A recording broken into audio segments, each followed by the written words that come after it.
তাই আল্লাহ তাবারক তাআলা যে সমস্ত মখলুকাত সৃষ্টি করেছেন তিনি হওয়া বললে হয়ে গেছে, কিন্তু মানুষকে আল্লাহ তাআলা বড় ভালোবেসে প্যার করে মহব্বত করে দুই হাত দিয়ে সৃষ্টি করেছেন। তার একটা উদ্দেশ্য আছে। উদ্দেশ্যটা কি? আল্লাহকেই প্রশ্ন করি, আল্লাহ আমাদের যে সৃষ্টি করেছেন তার উদ্দেশ্যটা কি? আল্লাহ তাআলা বলছেন, ওয়ামা খালাকাতুল জিন্না ওয়াল ইনসা ইল্লা লিয়াবুদুন। হে মানব এবং জিন জাতি, আমি তোমাদেরকে সৃষ্টি করেছি একমাত্র আমার ইবাদত বন্দেগী করার জন্য। একবার জোরে বলি সুবহানাল্লাহ। আমরা দুনিয়ার মানুষ পৃথিবীতে আসার পূর্বে আল্লাহ তাবারক তাআলার কাছে অঙ্গীকারবদ্ধ হয়ে এসেছি যে আল্লাহ আমরা দুনিয়াতে গিয়ে তোমার ইবাদত বন্দেগী করব, উপাসনা করব, কিন্তু দুনিয়ার মহব্বত ভালোবাসার পরে আমরা সমস্ত ভুলে গেছি। ওয়ালামু আন্নামা আমওয়ালাকুম আওলাদুকুম ফিতনাহ। আল্লাহ তাবারক তাআলা কালাম পাকের মধ্যে জানিয়ে দিলেন, আমি তোমাদেরকে ধন সম্পদ এবং সন্তান সন্ততি দিয়েছি এটা পরীক্ষার জন্য। আমরা দুনিয়ার মানুষ মনে করি যে এটা আমার গাড়ি, এটা আমার বাড়ি, এটা আমার ছেলে, আমার সন্তান, কিন্তু আল্লাহ তাআলা বলছে ওয়ালামু আন্নামা আমওয়ালাকুম আওলাদুকুম ফিতনাহ। এই ধন সম্পদ এবং সন্তান সন্ততি আমি দিয়েছি তোমাদের পরীক্ষার জন্য। তোমরা কি কাজে লাগাও? যদি ভালো কাজে লাগাও তাহলে পরীক্ষায় পাস, আর মন্দ কাজে যদি লাগাও তাহলে পরীক্ষায় ফেল। আমরা দুনিয়ার মানুষ ভুল করব, কিন্তু ভুল করার পরে আমাদের সেই ভুলগুলো সংশোধন করতে হবে। সেই সংশোধন করার জন্য আল্লাহ তাবারক তাআলা যুগে যুগে নবী রাসূল প্রেরণ করেছেন। তাই এখন আর নবী রাসূল নেই, এখন কামেল ওলি আল্লাহর যুগ। আমরা দুনিয়ার মানুষ যত ভুল ভ্রান্তি করি না কেন, এই যে আগামী রমজান মাস আসছে, যদি তার আগের থেকে যে সমস্ত আমাদের ভিতরে যে খারাপি আছে, নোংরামি আছে, সেই সমস্তগুলো আমরা যদি ত্যাগ করতে পারি, তাহলে আল্লাহ তাআলা আমাদেরকে রোজা করার পরে আমাদের জীবনের সমস্ত গুনাহ আল্লাহ মাফ করে দেবেন। সুবহানাল্লাহ। একজন ওলি আল্লাহর জীবনী আমি আপনাদের সম্মুখে তুলে ধরব। মালিক দিনার রহমাতুল্লাহ আলাইহ। মালিক দিনার রহমাতুল্লাহ আলাইহ একদিন ওয়াজ নসিহত করার জন্য সকলের সম্মুখে দাঁড়িয়েছেন। সম্মুখে হাজারে হাজারে কাতারে কাতারে সমস্ত লোক ধন্দায় ভাঙরং বসা। এমত অবস্থায় মালিক দিনার রহমাতুল্লাহ আলাইহ তিনি ওয়াজ নসিহত করার জন্য দাঁড়িয়ে গেলেন। পেছন থেকে একজন বৃদ্ধ বাবা বললেন, হে মালিক দিনার রহমাতুল্লাহ আলাইহ, ওয়াজ নসিহত পরে করবেন, আমার একটা প্রশ্ন আছে, প্রশ্নের উত্তরটা আগে দিয়ে দাও।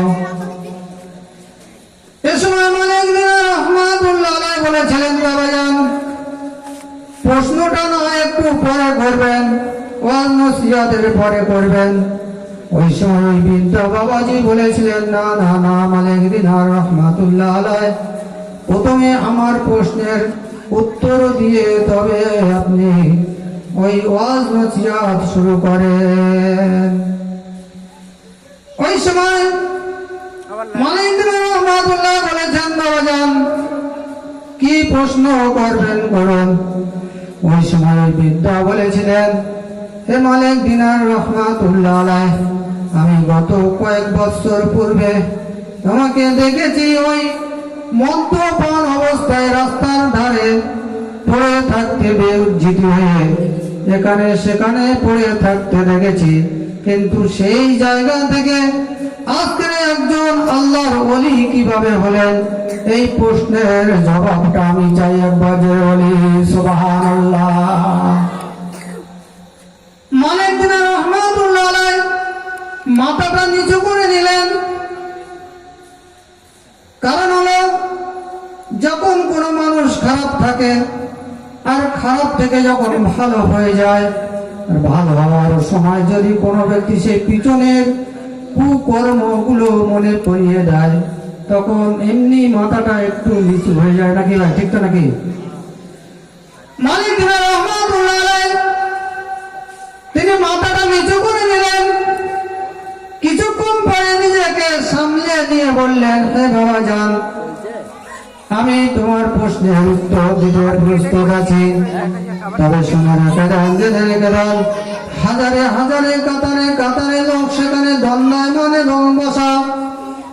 ওই সময় মালিক রহমাতুল্লাহ আলাইহি তার জীবনের একটা গল্প, তার জীবনের একটা ইতিহাস সবাইকে শুনিয়ে দিলেন। হে রাজন, তুমি যে প্রশ্ন করেছো বাবা, ঠিকই বলেছ। আমি কয়েক বছর পূর্বে এখানে সেখানে বিচ্যুত হয়ে রাস্তার ধারে পড়ে থাকতাম, এটা অতি সত্য কথা। কিন্তু হে বাবাজান, শুনে রেখে দাও, জেনে রেখে দাও, একদিন রাত্রে বেলা মদিনার বাজারে গেলাম মদ পান করার জন্য। গিয়ে আমি দেখতে পেলাম সেখানে সমস্ত মদের দোকান বন্ধ আছে। আমি কি করলাম, আমার অভ্যাস মতো সেই দোকানদারের বাড়ি আমি চলে গেলাম। গিয়ে তাকে জবরদস্তি করে ধরে এনে ওই দোকান খুলিয়ে ওই মদ ক্রয় করলাম। মদ ক্রয় করার পরে আমি যখন বাড়ি ফিরলাম, এসে দেখছি আমার বিবি, সেই দিনটা ছিল ওই 26শে দিবাগত রাত, আপনার সবে কদরের রাত। আমি যখন মদটা নিয়ে বাড়ি ফিরলাম, একটা ঘরে আমার বিবি দেখলাম মোনাজাতের সঙ্গে বলছেন, আজকে সবে কদরের দিন, আল্লাহ আমার স্বামীকে তুমি হেদায়েত নসিব করে দাও। একবার বলি সুবহানাল্লাহ। আমি মালিক রহমাতুল্লাহর পিছনে মদের বোতলটা নিয়ে দাঁড়িয়ে গেলাম। আমার বিবি এইভাবে কাঁদতে মিনতি করে আল্লাহর কাছে ফরিয়াদ করছে, রব্বুল আলামিন, মাবুদ মাওলা, আজকে যে দিনটা হলো দোয়া কবুল করার দিন, আল্লাহ আমার দোয়াটা আল্লাহ তোমার দরবারে কবুল করে দিন। আল্লাহ আমার স্বামীকে মুত্তাকি পরেজগার আল্লাহ ওয়ালা বানিয়ে দাও। বলি সুবহানাল্লাহ। আমি কি করলাম, আমার বিবির কথায় কোনো আমল দিলাম না, কিছু মনে করলাম না। ওই সময় তাকে কোনো অসুবিধা না করে, না কোনো ডাকাডাকি করে পাশের ঘরে চলে গেলাম। পাশের ঘরে গিয়ে এরকম একটা টেবিল রাখা আছে, ওই টেবিলেতে কি করলাম, মদের বোতলটা রাখলাম। রাখার পরে আমার একটা 3 বছরের শিশু কন্যা আছে, ওই কন্যাটা কি করলো, আব্বু আব্বু আব্বু করে আমার ভালোবাসায় মহব্বতে আমার পিয়ারে ওই ছুটে এসে আমাকে জড়িয়ে ধরার জন্য ছুটে আসছিল।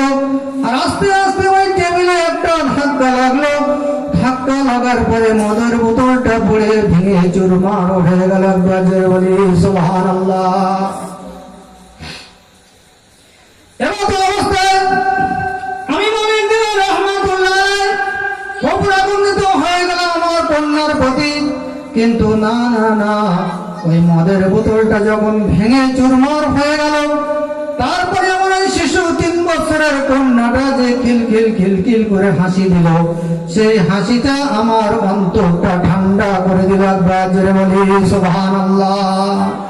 আমি ওই শিশু কন্যাটার মায়া তো দূরের কথা, তার হাসি থেকে আমার মহব্বত হয়ে গেল। ওই শিশু কন্যাটাকে কোলে তুলে নিয়ে এগালে চুম্বন দিয়ে আমি কি করলাম, ওই দিনে রাত্রে আর ওই 26 দিবাগত রমজানের 26 দিবাগত রাতটা আমি আর মদ না পান করতে পেরে কিছুই না খেয়ে আমি শুয়ে পড়লাম। আবার সকালবেলা উঠে আমি কি করলাম, ওই মদের দোকানে গিয়ে আবার প্রতিদিনের নাই আমি মদ ক্রয় করে নিয়ে যে সমস্ত অশ্লীল কাজ ছিল, সেই সমস্ত কাজগুলো আমি চালিয়ে যেতে শুরু করলাম। এমতো অবস্থায় 1 সপ্তাহ 2 সপ্তাহ 2 মাস 3 মাস 4 মাস হতে হতে আবার 1 বছর অতিবাহিত হয়ে গেল। 1 বছর যখন অতিবাহিত হয়ে গেল, সেই দিনটা হলো 26শে রমজান দিবাগত রাত, শবে কদরের রাত।